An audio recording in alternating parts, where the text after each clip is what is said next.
So, ayun, for today's video, ito yung kahapon pa na ulam ay ininit ko lang tapos ito na yung naging umagahan. Pagkatapos nga niyan, eh di ito nga ako ngayon nagtimpla nga dito ng kape. Ayan, dahil wala pa nga yung aking electric kettle kaya dito muna ako nagpakulo. At kapag mayroon akong chocolate, ayan, ay sinasama ko siya sa aking pagkakape. Ayan. Yung chocolate na yan ay binigay pa sa akin ni nanay na galing sa aming tiyuhin na si Tito Teddy. Ayun. At nandito nga yung aking kapatid. Ayan, yan ay si Graciana at ito naman si Martyr na bunsong kapatid. Mga kapatid ko yan sila, ayan, at ako yung pinakampanganay sa 12 magkakapatid. At sa araw na ito ay gaganapin nga yung aming The Biggest Loser Challenge at dahil nga sa hindi naman ako nakatutok dito ay di magbabayad ako ng 1K.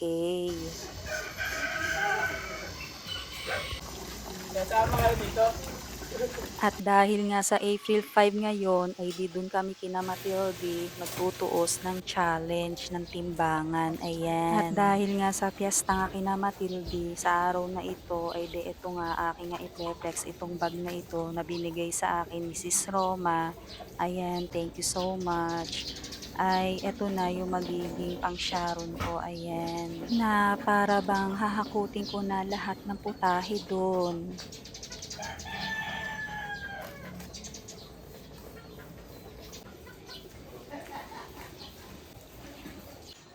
Adios.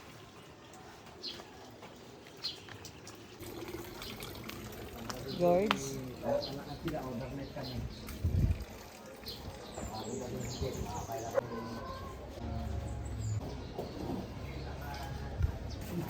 Dahil nga sa 11 AM ang aming usapan na ako ay susunduin dito sa Paite, kaya eto ako umakyat na mag-aalas 11 pa lang, ayan. Pagkatapos nga ng mga may ilang minuto ay di eto na nga dumating na nga sila, ayan. At kahit alam namin na si Kaborlong na yung panalo sa challenge na ito, ay kailangan pa ring malaman kung ilan talaga ang nabawas ng timbang niya sa loob ng 3 buwan. Sa araw na ito ay di sa piyestahan nga kami magbabanding ng magkakapatid. Ayan nga pala si Kaborlong yung nasa unahan, yung driver ay pamangkin kong si Bri, tas nanay ko yung naka-red at si Graciana yung aking kalapit. Napasok pa rin.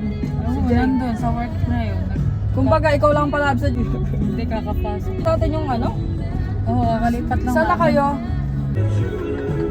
May sumba pa ako ng umaga at hapon eh. Sa agency niya eh.